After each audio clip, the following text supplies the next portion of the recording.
Join me on a journey as I attempt to watch and review every single isekai anime out there. I've recently found myself binge-watching isekai anime non-stop, and I have to admit, it's getting out of control. I mean, I've always enjoyed the genre, but this is on a whole other level. I think what changed for me was when I stumbled upon a particular series that completely blew my mind. It made me realize that I've been sleeping on isekai anime for way too long. For those who might not be familiar with the term, isekai anime refers to a genre of Japanese fantasy anime that involves a protagonist being transported or reincarnated into a different world. It's become incredibly popular in recent years, and it's easy to see why. The idea of escaping into a completely new reality is incredibly appealing, especially when you're stuck in the mundane routine of daily life. Finding new and unique isekai anime series to watch can be a challenge, though. With the oversaturation of the genre, it's easy to get stuck in a rut and end up watching the same old tropes and cliches over and over again. I mean, how many series can you watch about a generic protagonist getting transported to a fantasy world and becoming overpowered before it gets old? It's hard to find something that really stands out from the crowd. One of the things that I've been doing to try and mix things up is exploring different subgenres within isekai anime.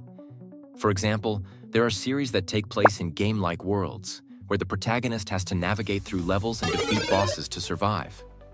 Then there are series that take place in more traditional fantasy realms, complete with magic and mythical creatures. And then there are series that take place in parallel universes, where the protagonist has to navigate through multiple timelines. I've been really enjoying the series Konosuba, which takes place in a game-like world. It's hilarious and action-packed, and the characters are all really well developed.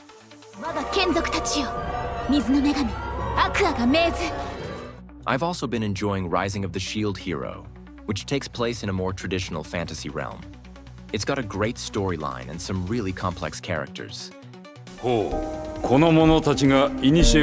And finally, I've been enjoying Re:Zero, which takes place in a parallel universe.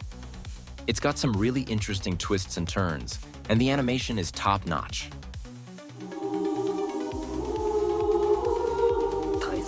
But even with all these different subgenres, it's still hard to find something that really captivates me.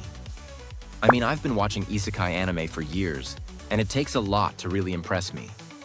But then I stumbled upon a lesser-known series that completely blew my mind. It was called The Saga of Tanya the Evil, and it was like nothing I'd ever seen before.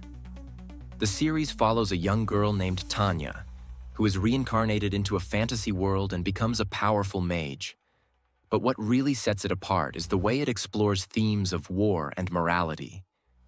It's not just your typical good versus evil storyline. It's much more complex than that. And the animation is amazing, with some really intense battle scenes.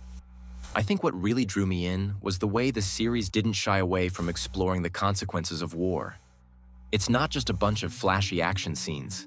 It's a thought-provoking exploration of the human condition. And the characters are all really well developed, with complex motivations and backstories. As I continued to explore more isekai anime series, I realized that my passion for the genre had been reignited. I'm no longer just watching anime to pass the time. I'm actively seeking out new series to watch and review. And I've got to say, it's been an amazing journey so far. So, if you're a fellow isekai anime fan, I highly recommend checking out some of the series I mentioned above. And if you've got any recommendations of your own, please let me know in the comments below. Don't forget to like and subscribe for more anime-related content, and I'll catch you all in the next video.